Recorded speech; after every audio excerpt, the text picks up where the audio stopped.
ঈমান ও ইসলাম কি জিনিস আজকে আমরা সংক্ষিপ্ত আকারে একটি হাদিস থেকে এই আলোচনা পেশ করব ইনশাআল্লাহ। আল্লাহ তাআলা যেন আমাকে বলার তৌফিক দান করেন, আপনাদেরকেও যেন এটি মনে রাখার এবং আমল করার নিয়তে শুনবার তৌফিক দান করেন, বলুন আমিন। একটি হাদিস বুখারী এবং মুসলিম শরীফে এসেছে। হাদিসটি বেশ কয়েক জায়গায় এসেছে। এটিকে বলা হয় হাদিসে জিবরিল। এখান থেকে কিছু কথা আপনাদেরকে শোনাতে চাই। হযরত ওমর ইবনুল খাত্তাব রাদিয়াল্লাহু তাআলা আনহু তিনি এই হাদিসের রাবী, তিনি বর্ণনা করছেন, একবার প্রিয় নবী সাল্লাল্লাহু আলাইহি ওয়াসাল্লামের কাছে আমরা সবাই বসা ছিলাম।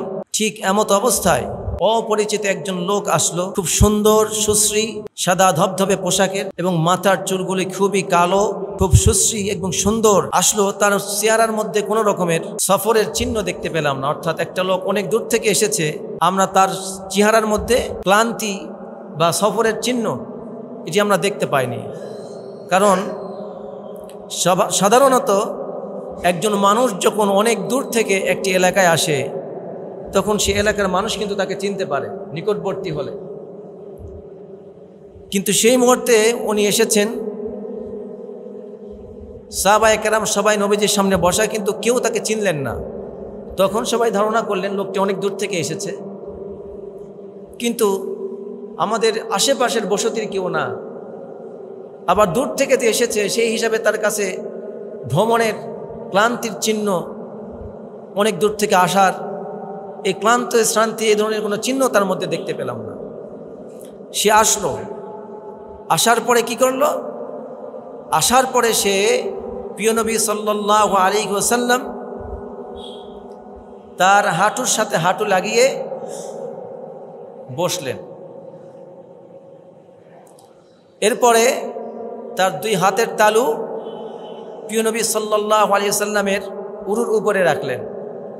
যেভাবে আমরা তাশাহুদের সূরাতে বসি নামাজের মধ্যে, ঠিক সেই সূরাতে উনি বসলেন এবং তার হাত দুই রাখলেন রাসূল করিম সাল্লাল্লাহু আলাইহি ওয়াসাল্লামের উরুর উপরে। এরপরে তিনি প্রিয় নবী সাল্লাল্লাহু আলাইহি ওয়াসাল্লামকে জিজ্ঞেস করলেন, ইয়া মুহাম্মদ আখবিরনি আনিল ইসলাম। হে মুহাম্মদ সাল্লাল্লাহু আলাইহি ওয়াসাল্লাম, আপনি আমাকে ইসলাম সম্পর্কে বলুন, ইসলাম কাকে বলে?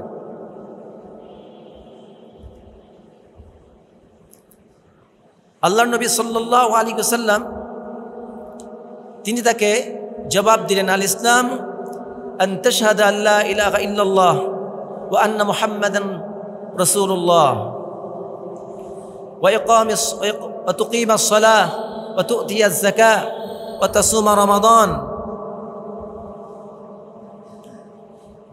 এরপরে বললেন ওয়া তাহুজ্জাল বাইতা ইন ইসতাতা'তা ইলাইহি সাবিলা। রাসূল করিম সাল্লাল্লাহু আলাইহি ওয়াসাল্লাম তাকে ইসলামের উত্তর দিলেন। তিনি বললেন, ইসলাম হলো এই সাক্ষ্য দেওয়া আল্লাহ ছাড়া কোনো ইলাহ নেই, মুহাম্মদ সাল্লাল্লাহু আলাইহি ওয়াসাল্লাম আল্লাহর রসুল, নামাজ প্রতিষ্ঠা করা, যাকাত আদায় করা, রমাদানের রোজা রাখা, এরপর সামর্থ্য থাকলে বাইতুল্লাহ জিয়ারত করা, হজ করা।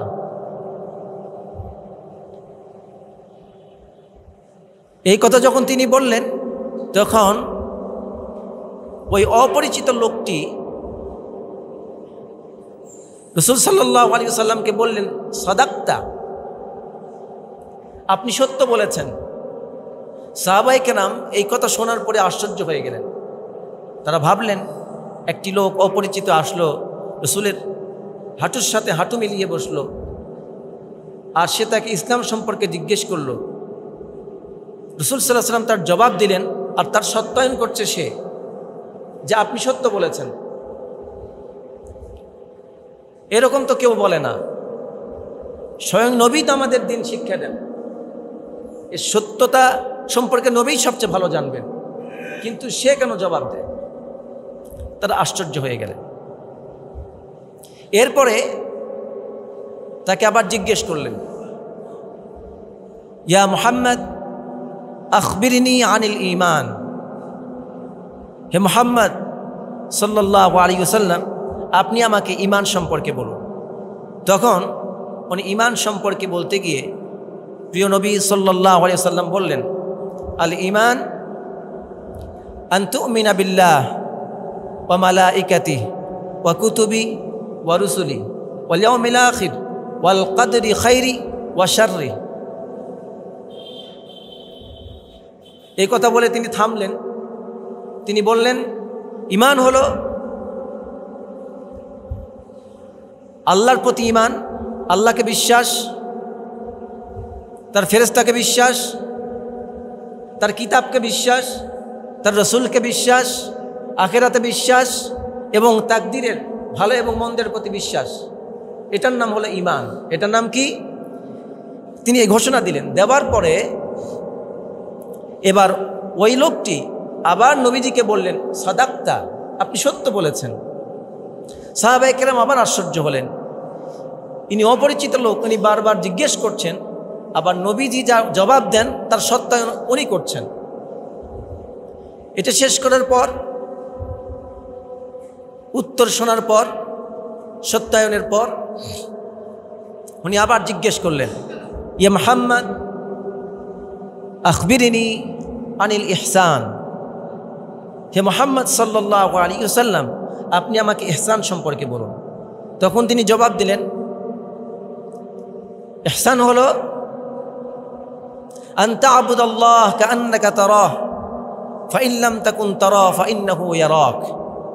ইহসান হলো এই, তুমি আল্লাহর ইবাদত এমনভাবে করবে যেন তুমি আল্লাহকে দেখতে পাচ্ছ। ফাইন লাম তাকুন তারাহ, তুমি এমনভাবে ইবাদত করো, আন তা'বুদাল্লাহ কাআন্নাকা তারাহ, তুমি এমনভাবে ইবাদত করো যেন আল্লাহ তোমাকে দেখতে পাচ্ছেন এবং তুমি তাকে দেখতে পাচ্ছ। ফাইন লাম তাকুন তারাহ, যদি তুমি আল্লাহকে দেখতে না পাও তাহলে তুমি জেনে রাখো যে আল্লাহ তোমাকে দেখছেন। ফাইন্নাহু ইয়ারাক, তিনি তোমাকে দেখছেন, তুমি সেইভাবে ইবাদত করো। এটার নাম হলো ইহসান। এরপর তিনি বললেন, সাদাক্তা, হে আল্লাহর রাসূল, আপনি সত্য বলেছেন। এরপর তাকে আবার জিজ্ঞেস করলো, আপনি আমাকে কিয়ামত সম্পর্কে বলুন। তখন রাসূলুল্লাহ সাল্লাল্লাহু আলাইহি ওয়াসাল্লাম বললেন যে মাল মাসউল আনহা মিনাস সাইল বিআলামা মিনাস সাইল। তিনি বললেন যে যাকে প্রশ্ন করা হয়েছে, জিজ্ঞাসিত ব্যক্তি জিজ্ঞাসকারীর চাইতে ভালো কিছু জানে না। অর্থাৎ যে জিজ্ঞেস করেছে, জিজ্ঞাসিত ব্যক্তি জিজ্ঞাসকারীর চেয়ে বেশি ভালো জানে না, এর চাইতে বেশি ভালো জানেন সেই যে জিজ্ঞেস করেছে। এ ব্যাপারে জিজ্ঞাসকারী আরো বেশি ভালো জানে। তখন ওই লোকটি বলল, ঠিক আছে, তাহলে আপনি আমাকে কিছু নিদর্শন সম্পর্কে বলুন। কিয়ামতের সময় তো বলতে পারলেন না, কিন্তু কিয়ামত হওয়ার কিছু আলামত, কিছু চিহ্ন আমাকে বলুন। তখন নবী করিম সাল্লাল্লাহু আলাইহি ওয়াসাল্লাম জবাব দিচ্ছেন যে আনতালিদাল উম্মাহ রাব্বাতাহা। তা হচ্ছে এই, যখন কিয়ামত নিকটবর্তী হবে তখন দাসী তার মনিবকে জন্ম দিবে।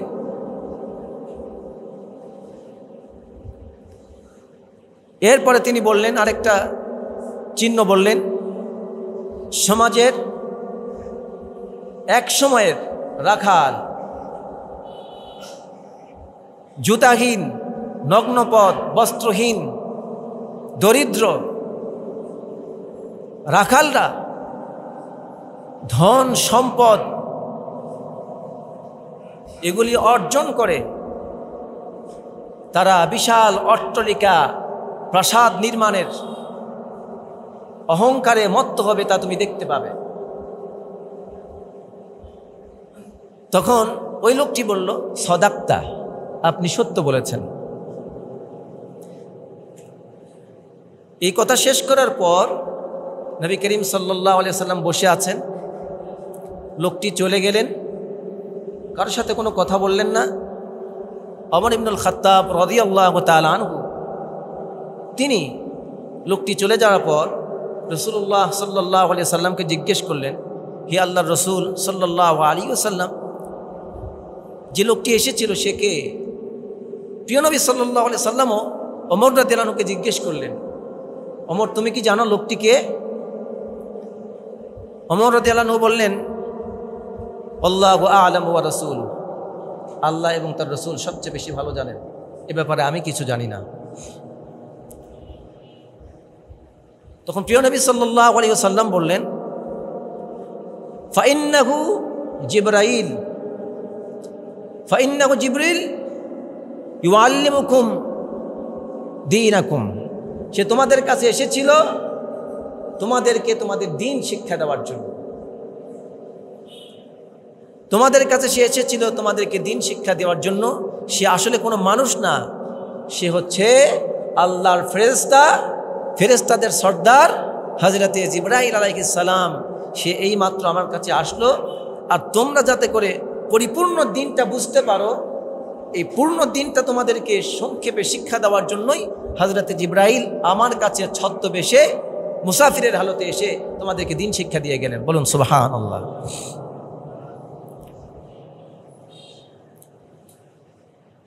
এটি হচ্ছে হাদিসের তর্জমা, বুখারী এবং মুসলিম শরীফে এসেছে।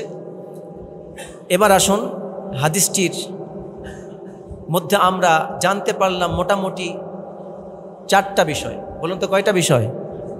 হাদিসটি থেকে আমরা 4টা বিষয় জানতে পারলাম। 1, হাদিস থেকে আমরা জানতে পারলাম ইসলাম কাকে বলে। 2, এই হাদিস থেকে আমরা জানতে পারলাম ঈমান কাকে বলে। 3, হাদিস থেকে জানতে পারলাম ইহসান কাকে বলে। 4, জানতে পারলাম কিয়ামত কখন হবে, অর্থাৎ কিয়ামত হওয়ার পূর্বে কি কি আলামত ঘটবে সে সম্পর্কে তিনি 2টি নিদর্শন বলেছেন। এই 4টি বিষয় আমরা এই হাদিস থেকে জানতে পারলাম। এবার আসুন আমরা পর্যায়ক্রমে এই হাদিসটির কথাগুলির উপরে সংক্ষিপ্ত আকারে ব্যাখ্যা পেশ করব ইনশাআল্লাহ। হাদিসে জিবরিলের ভিতরে প্রথম যে জিনিসটি আমরা জেনেছি তা হচ্ছে এই, জিবরাইল আলাইহিস সালাম এসে সর্বপ্রথম নবীজিকে জিজ্ঞেস করেছেন, ইয়া মুহাম্মদ সাল্লাল্লাহু আলাইহি ওয়াসাল্লাম আখবিরিনি আনিল ইসলাম, আপনি আমাকে ইসলাম সম্পর্কে বলুন। কি সম্পর্কে বলুন? ইসলাম সম্পর্কে বলুন। আর ইসলামের এই সংজ্ঞাটা যদি আমি এখন জিজ্ঞেস করি, আমাদের বর্তমান জেনারেশনকে যদি জিজ্ঞেস করা হয়, বর্তমান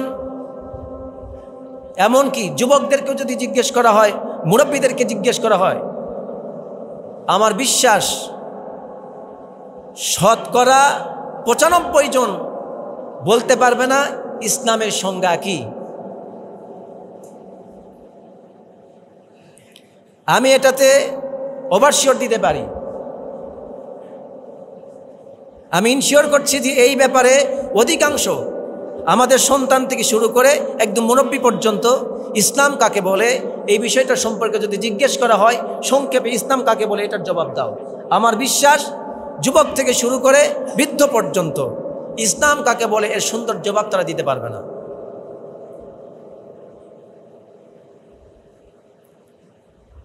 এটা আমাদের জন্য দুর্ভাগ্য, এটা আমাদের জন্য বদনসিব। ইসলাম কাকে বলে? তিনি সর্বপ্রথম বললেন, আল ইসলাম আন তাশহাদা আল্লা ইলাহা ইল্লাল্লাহ। তিনি বললেন এ কথার সাক্ষ্য দেওয়া, তাওহীদের সাক্ষ্য দেওয়া, লা ইলাহা ইল্লাল্লাহ, আল্লাহ ছাড়া কোনো ইলাহ নাই, কোনো মাবুদ নাই। এ কথার অর্থ হচ্ছে একমাত্র আল্লাহ আছেন, তিনি ছাড়া দ্বিতীয় কোনো আল্লাহর অংশীদার হওয়ার আর কেউ নেই, এবং একমাত্র ইবাদত তার করতে হবে। পৃথিবীতে ইবাদত পাওয়ার একমাত্র যোগ্য আল্লাহ। আসমান এবং জমিনের যত সৃষ্টি আছে সব কিছুর একমাত্র মালিক আল্লাহ। এ কথার অর্থ অনেক। এ কথার অর্থ আল্লাহ ছাড়া কোনো মাবুদ নেই, ইবাদত পাওয়ার যোগ্য তিনি ছাড়া আর কেউ নেই, এবং আসমান ও জমিনের একমাত্র মালিক আল্লাহ। পৃথিবীতে একমাত্র আল্লাহ ছাড়া তোমরা আর কারো ইবাদত করো না। ওয়া কাদা রাব্বুকা আল্লা তা'বুদু ইল্লা ইয়্যাহ, আল্লাহর পক্ষ থেকে ফয়সালা হয়েছে তোমরা এক আল্লাহ ছাড়া দ্বিতীয় আর কারো ইবাদত করো না। কিন্তু পৃথিবীতে আমরা দেখতে পাই অসংখ্য মানুষ এক আল্লাহ ছাড়াও ওই আল্লাহকে বাদ দিয়ে অসংখ্য প্রকৃতি পূজা, নিজের হাতে তৈরি করা সৃষ্ট বস্তুর পূজা করে। এমন ব্যক্তি আছে না নাই? ধর্ম আছে না নাই? আছে। মক্কার কাফের মুশরিকরা তারা কিন্তু আল্লাহকে বিশ্বাস করতেন। স্বয়ং আল্লাহ পাক তার নবীকে বলেছেন, আপনি মক্কার কাফেরদেরকে জিজ্ঞেস করুন, ওয়ালা ইন সাআলতাহুম মান খালাকাহুম, আপনি তাদেরকে বলুন তাদেরকে কে সৃষ্টি করেছে। আল্লাহ নবী তাদেরকে জিজ্ঞেস করলেন, ওয়ালা ইন সাআলতাহুম মান খালাকাহুম, আপনি তাদেরকে জিজ্ঞেস করুন তাদেরকে কে সৃষ্টি করেছে। জবাবে মুশরিকরা, ওই মক্কার কাফেররা বলেছিল, লা ইয়াকুলুনাল্লাহ, তারা বলেছিল আল্লাহ আমাদেরকে সৃষ্টি করেছেন। আল্লাহর নবীকে আল্লাহ পাক বললেন, নবী আপনি তাদেরকে আসমান জমিন এবং বৃষ্টি সম্পর্কে জিজ্ঞেস করুন, ফসল ফলাদির উৎপাদন সম্পর্কে জিজ্ঞেস করুন। ওয়ালা ইন সাআলতাহুম মান নাযালা মিনাস সামাই মাআন ফাআহইয়া বিহিল আরদা, আপনি তাদেরকে জিজ্ঞেস করুন আসমান জমিন কে বানিয়েছে, চাঁদ সূর্য কে নিয়ন্ত্রণ করে, আকাশ থেকে বৃষ্টি বর্ষণ কে করেন, ফসল উৎপাদন কে করেন। তখনও ওই মুশরিকরা জবাব দিয়ে বলল, লা ইয়াকুলুনাল্লাহ, মুশরিকরা জবাব দিয়ে বলল আল্লাহ করেন, চাঁদ সূর্য আল্লাহ নিয়ন্ত্রণ করেন, আসমান জমিনের মালিক আল্লাহ, বৃষ্টি দেন আল্লাহ, ফসল উৎপাদন করেন আল্লাহ। আমি তো জমিনে গিয়ে এক মুঠি ধান নিয়ে জমিনের মধ্যে ছিটাই দিয়ে আসলাম, ওই ধান সিধা হয়ে পড়লো না উল্টো হয়ে পড়লো তাকে আমরা দেখে দেখে দিয়ে আসছিলাম। ওই যে ধান পড়লো জমিনে, কোনোটা আগা পড়েছে, কোনোটা মাথা পড়েছে, কোনোটা কাদার মধ্যে ঢুকে গেছে, সেখান থেকে প্রত্যেকটি ধানের কোণা থেকে আকাশের দিকে করে মুখ বের করে দেন বীজের সেই স্রষ্টাকে, তিনি হচ্ছেন আল্লাহ। সুতরাং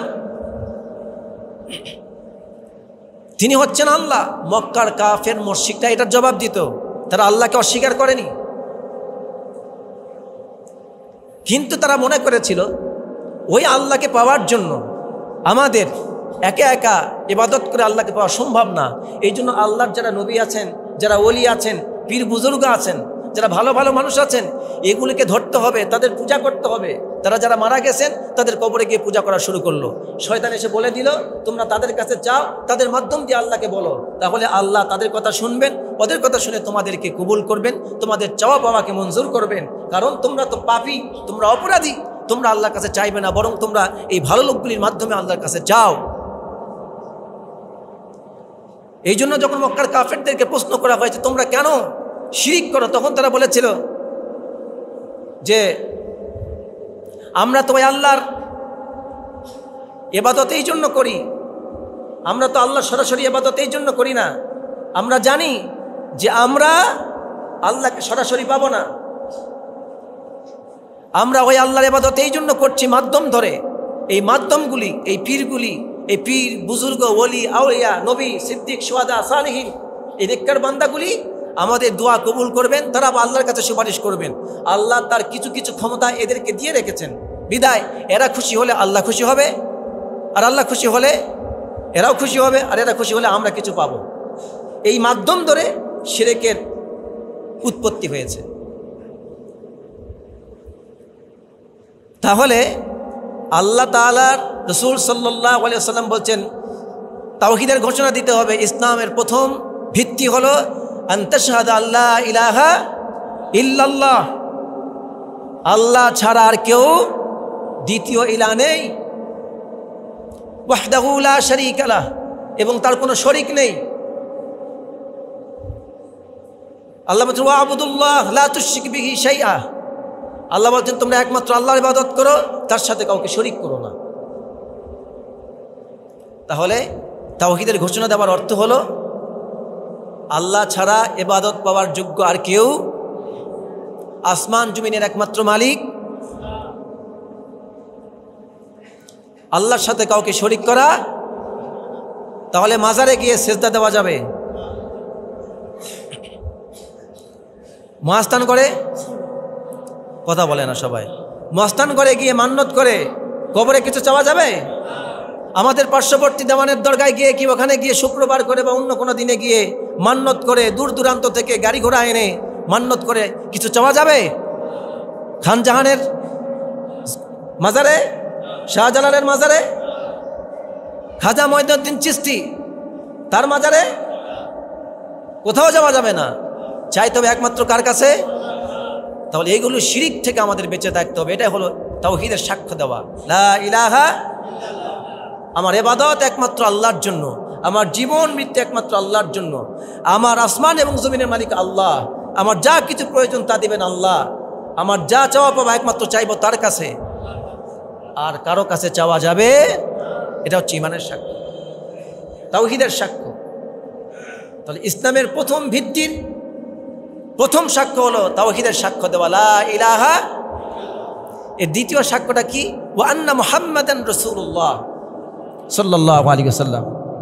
এই কালেমার দ্বিতীয় সাক্ষ্য হচ্ছে মুহাম্মদ সাল্লাল্লাহু আলাইহি সাল্লাম একমাত্র আল্লাহর পক্ষ থেকে প্রেরিত মেসেঞ্জার, তিনি একমাত্র আল্লাহর রাসূল, তারপর আর কোনো নবী নেই, তারপর আর কোনো নবী আসবেন না। আল্লাহ রাব্বুল আলামিন কোরআনে বলছেন, মা কানা মুহাম্মাদুন আবা আহাদিম মির রিজালিকুম ওয়ালাকিন রাসূলুল্লাহি ওয়া খাতামান নাবিয়্যিন। আল্লাহ রাব্বুল আলামিন বলেছেন, স্পষ্ট কোরআনে জানিয়ে দিয়েছেন, মুহাম্মদ সাল্লাল্লাহু আলাইহি সাল্লাম কোনো উপযুক্ত প্রাপ্তবয়স্ক পুরুষের পিতা নন এবং তিনি শেষ রসুল, তিনি শেষ নবী, খাতাম, তারপরে আর কোনো নবুয়ত নেই, নবুয়তের দরজাকে সিলগালা করে দেওয়া হয়েছে। রাসূলুল্লাহ সাল্লাল্লাহু আলাইহি সাল্লাম ওমরের প্রশংসা করতে গিয়ে একটি হাদিস বলেছেন, তিনি বলেছেন, আমার পরে কোনো নবী নাই, যদি নবী থাকতো লাকানা ওমর, তাহলে ওমর নবী হয়ে যেত। কিন্তু বাংলাদেশে এখনো ভণ্ড নবী দাবিদার এমন ধর্মের লোক আছে না নাই? সেই ধর্মটার নাম কি? দুর্ভাগ্যজনক, আসেন বললেন কিন্তু বলতে পারলেন না। আপনাদের সকলের মুখ থেকে তো এই কথাটা জানা উচিত ছিল। এই ইলম অর্জন করা ফরজ। আজকে যে আলোচনাটা করছি, আমরা যে বলি দিন শিক্ষা করা ফরজ প্রত্যেক নরনারীর জন্য, সে কোন দিন? আজকে যে আলোচনাটা হচ্ছে, এই দিন শিক্ষা করাটা প্রত্যেকটি মুমিন মুসলমানের, তার শিশু বাচ্চা থেকে শুরু করে মরার আগ পর্যন্ত এই দিন শিক্ষা করা ফরজ। এই দিন যদি শিখে না যায়, সে ফরজকে লঙ্ঘন করলো। এই দিনটি কোন শিক্ষা করা ফরজ। তাহলে আমাদের দেশে এখনো নবীর ধারা চালু আছে।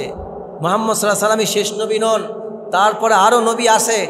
এই কথা যারা বিশ্বাস করে, তাদের আকীদা, বিশ্বাস, ধর্মের নাম কি? আওয়াজ দিয়ে বলেন না, সেই ধর্মের নাম কি? কাদিয়ানি। বলেন কি তারা? এই কাদিয়ানিরা বিশ্বাস করে মুহাম্মদ সাল্লাল্লাহু আলাইহি সাল্লাম শেষ নবী নন, ওনার পরে আরও মুহাম্মদ আসবেন।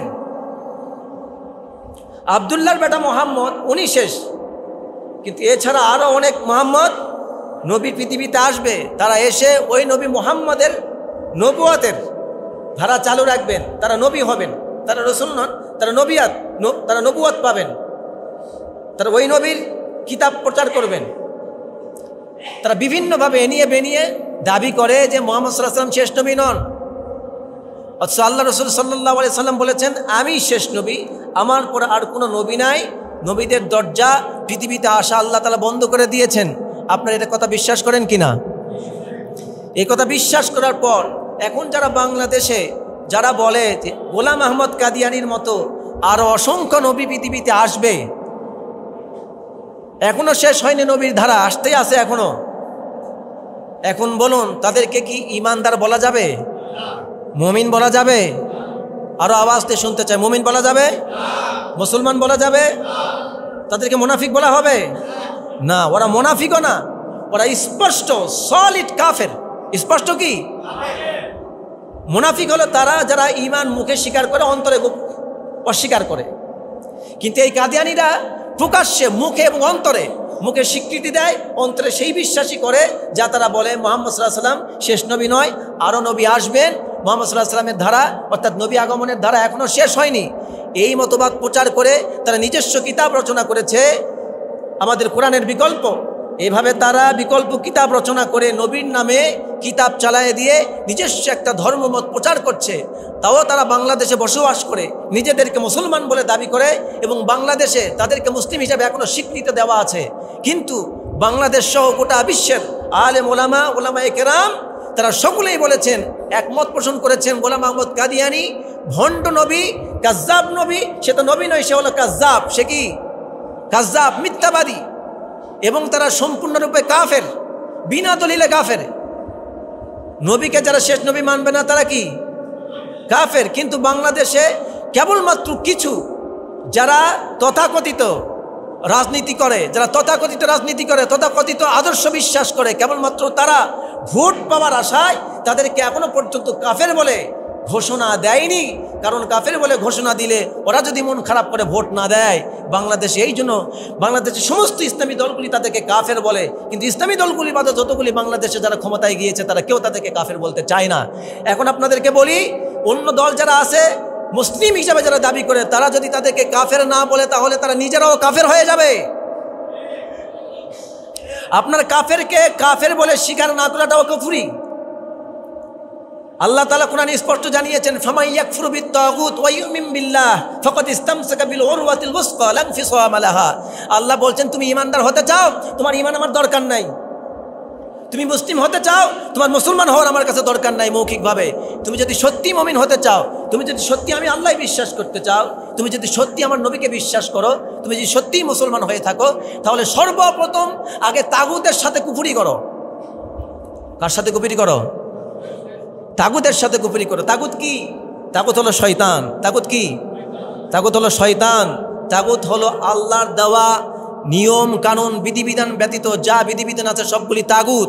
তাগুত হচ্ছে তারা আল্লাহর দেওয়া বিধানকে বাদ দিয়ে যারা নিজস্ব চিন্তা চেতনা দিয়ে আইন কানুন তৈরি করে আল্লাহর বান্দার উপরে চাপিয়ে দেয়, ওই বিধানগুলি তাগুত। এবং প্রত্যেকটি দেবতা মূর্তির পূজা করা তাগুত। যারা ঈমান এনেছে তাদেরকে ঈমান আনার আগে প্রত্যেকটি দেবতার পূজা ছেড়ে দিতে হবে, শিরিক ছেড়ে দিতে হবে, এমনকি সমস্ত বিধিবিধান আদর্শ নিয়ম কানুন ছেড়ে দিয়ে আপনাকে ঈমানদার হতে হবে। নয়তোবা আপনি যতই নিজেকে মুসলমান বলে দাবি করুন না কেন, মুসলমানের ঘরে জন্ম হয়েও আপনি মুসলমান হতে পারবেন না। কারণ আপনি নবুয়তের দাবির ক্ষেত্রে আপনি এখনও কুফরিকে ছাড়তে পারেননি, আপনি তাগুতকে অস্বীকার করতে পারেননি, আপনি এখনও অন্য ধর্মের যেই সব নিয়ম কানুন আছে এগুলিকে আপনি এখনও যেগুলো কুফরি এগুলি আপনি বিশ্বাস করেন না। আপনি মনে করেন আমাদের ধর্মও সত্য, তাদের ধর্মও সত্য। আপনি মনে করেন আমাদের ইবাদত সত্য, তো আপনি মনে করেন আমাদের ধর্মের যে বিধিবিধান এগুলিও সত্য, তাদের ধর্মের বিধিবিধানও সত্য। আপনি যদি জেনে রাখুন, আমি আপনাকে স্ট্যাম্পের উপর লিখে দিব, আপনি সাচ্চা মুমিন হতে পারবেন না। এই কথা বলার সাথে সাথে, এই ধারণা অন্তরে রাখার কারণে সাথে সাথে আপনি কাফের হয়ে যাবেন। গোটা দুনিয়ার কেউ আপনাকে মুমিন বলতে পারবে না। কথা বোঝাতে পেরেছি? তাহলে কাদিয়ানিরা কি মুমিন? বলতে হবে কাদিয়ানি কি মুমিন, মুসলমান? আওয়াজ দিয়ে বলুন, তারা কি? তারা কি? ইসলাম ছাড়া বাকি সব কি? আওয়াজ দিয়ে বলুন, ইসলাম ছাড়া বাকি সব কি? কাফের। বাকি সব, ইহুদি বলুন, খ্রিস্টান বলুন, হিন্দু বলুন, পার্সিক বলুন, শিখ বলুন, বৌদ্ধ বলুন, পৃথিবীতে 4,500 যে ধর্মের কথা বলা আছে, এই 4,500 ধর্মের 4,499টা ধর্ম সব মানুষের তৈরি করা। এর মাত্র একটা ধর্ম, একটা দিন জীবন ব্যবস্থা আল্লাহর পক্ষ থেকে এসেছে, সেই দিন জীবন ব্যবস্থার নাম কি? বাকি সব 4,499 সবগুলা কি? কুফরি এবং মিথ্যা। সবগুলি কি? মিথ্যা। এগুলি কোনো ধর্ম নয়, এগুলি সব মানুষের তৈরি করা। এগুলি সব কি? ব্রেন মেড এগুলি সব। সুতরাং আমি যদি ঈমানদার হতে চাই তাহলে আমাকে সাক্ষ্য দিতে হবে আল্লাহ ছাড়া কোনো ইলাহ নাই। দ্বিতীয়ত সাক্ষ্য দিতে হবে মুহাম্মদ সাল্লাল্লাহু আলাইহি ওয়াসাল্লাম একমাত্র আল্লাহর পক্ষ থেকে পাঠানো রসুল, তারপরে কোনো রসুল, কোনো নবী, এই শেষ নবী বিশ্বাস করতে হবে। 2, তাহলে মুহাম্মদ সাল্লাল্লাহু আলাইহি ওয়াসাল্লামকে সাক্ষ্য দেওয়ার মানে 1 নম্বর মুহাম্মদ সাল্লাল্লাহু আলাইহি ওয়াসাল্লামকে আমাকে রসুল হিসেবে মেনে নিতে হবে, আল্লাহর রসুল। 2 তিনি শেষ নবী। 3 তিনি যে আল্লাহর পক্ষ থেকে বিধান নিয়ে পৃথিবীতে এসেছেন, যে ওহী তার উপরে এসেছে, আল্লাহর পক্ষ থেকে যত কমান্ড যত নির্দেশ তার কাছে এসেছে, সেই প্রত্যেকটি আদেশ এবং নিষেধ আল্লাহর রসুলের আদর্শের বাইরে, তার চরিত্রের বাইরে, তার চিন্তা চেতনার বাইরে আমি পৃথিবীর আর কোনো মানব দানবের আদর্শ চিন্তা চেতনা আমি আমার মুমিন জীবনে আমি কখনো 1 সেকেন্ডের জন্য, একদম 0 মোমেন্টের জন্য আমি কখনোই নিজের জন্য বিশ্বাস করে তার আদর্শকে মেনে নিতে পারবো না। মেনে যদি নিয়ে থাকেন তাহলে আপনি জেনে রাখুন, আপনার মুখের স্বীকৃতি মুহাম্মদ সাল্লাল্লাহু আলাইহি ওয়াসাল্লাম আমার নেতা, মুহাম্মদ সাল্লাল্লাহু আলাইহি ওয়াসাল্লাম আমার রসুল, একথা আপনার মিথ্যা, একথা আপনার মিথ্যা, একথা আপনার মিথ্যা, শতভাগ মিথ্যা। আপনি মিথ্যা নবীকে শুধু শুধু মিথ্যা আপনি বলেন আমার নবী মুহাম্মদ, আপনি মিথ্যা বলেন আমার নবী মুহাম্মদ, একথা আপনার কখনো সত্য নয়, আপনি মিথ্যাবাদী। তাহলে মুহাম্মদ সাল্লাল্লাহু আলাইহি ওয়াসাল্লামকে যখন নবী হিসেবে ঘোষণা দিচ্ছি, আমাকে স্বীকৃতি দিতে হবে 1 মুহাম্মদ সাল্লাল্লাহু আলাইহি ওয়াসাল্লাম আল্লাহর, বলুন বলুন বলুন, একমাত্র মুহাম্মদ সাল্লাল্লাহু আলাইহি ওয়াসাল্লাম আল্লাহর। 2 তিনি শেষ নবী, তারপরে কোনো নবী। 3 এই নবী আমার জন্য যা এনেছেন তা ব্যতীত মানুষের তৈরি করা কোনো আদর্শ, মানব কিংবা দানবের, সে যত বড় ফুলে ধোয়া দুধে ধোয়া পবিত্র হোক না কেন, তার আদর্শ আমার জীবনের আদর্শ হতে পারে না। আমার জীবনের আদর্শ জন্ম থেকে শুরু করে মৃত্যু পর্যন্ত, একদম টয়লেট থেকে শুরু করে ঘুমানো পর্যন্ত, রান্নাঘর থেকে শুরু করে বঙ্গভবন পার্লামেন্ট পর্যন্ত, বাজার থেকে শুরু করে একদম সেক্রেটারিয়েট পর্যন্ত, আদালত পর্যন্ত, প্রত্যেকটি জায়গায় আমি আমার নবীকে একমাত্র আদর্শ নেতা হিসেবে মানব, বাকি কোনো নেতাকে আমি আদর্শ হিসেবে মানতে পারি না। এই কথা যারা স্বীকার করতে পারে না, শুধু মুখে নিজেকে মুসলমান বলে দাবি করে, আল্লাহর কসম সে মিথ্যাবাদী, ধোঁকাবাজ, সে মুনাফিক, সে কখনো মুমিন মুসলমান হতে পারে না। সুতরাং এই পৃথিবীতে জিয়া কি আদর্শ দিয়ে গেল, শেখ মুজিব কি আদর্শ দিয়ে গেছে, এরশাদ কি আদর্শ দিয়ে গেছে, এগুলি মুসলমানদের আদর্শ হতে পারে না। সব ধর্মের নামে মিথ্যা, আদর্শের নামে মিথ্যা। এগুলি যদি জীবনে 1 সেকেন্ডের জন্য গ্রহণ করেন, জাহান্নামে জ্বলতে হবে আপনাকে, যদি ফিরে না আসেন। মন খারাপ করবেন না।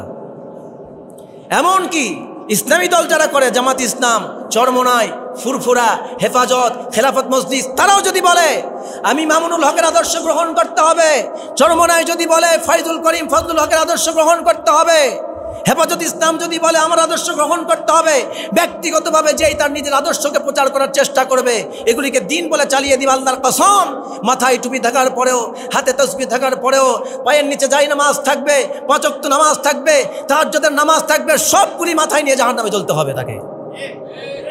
এগুলি নাম ইসলাম নয়। ইসলাম কোনটা? ইসলাম হচ্ছে আল্লাহ যা বলেছেন, মুহাম্মদ সাল্লাল্লাহু আলাইহি ওয়াসাল্লাম যা করেছেন, সেটা হলো ইসলাম, বাকি সব মিথ্যা। বাকি সব কি? তাহলে আমার আদর্শ কোথায়, কি রাজনীতি করছি, আপনাকে আমাকে চিন্তা করতে হবে। তাহলে মুহাম্মদ সাল্লাল্লাহু আলাইহি ওয়াসাল্লামকে সাক্ষ্য দেওয়ার অর্থ বোঝালাম তো? অর্থ বুঝেছি? আলহামদুলিল্লাহ। তাহলে আল্লাহর একমাত্র, তাহলে আজকে একটা ঈমানের প্রথম স্তম্ভ সম্পর্কে কথা বললাম, আর সময় নেই, আর বলতে পারবো না।